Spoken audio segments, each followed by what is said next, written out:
Well, at Bentry Dental, we do a lot of implants, and Anna Marie is our OCO biomedical rep.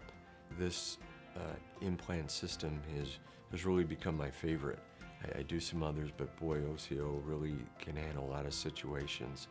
And the technology is so exciting because we're able to put implants in places where you just weren't supposed to do that years ago. And we with regularity, for example, go into the sinus on purpose.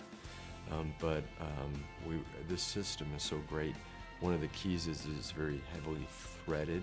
But if you think about that, like woodworking, and you screw it in there, it's stable.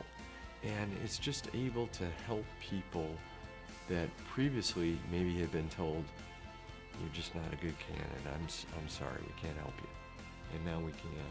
And Anne Marie's great. She comes out, she's so helpful, and really feels like she's one of our team members.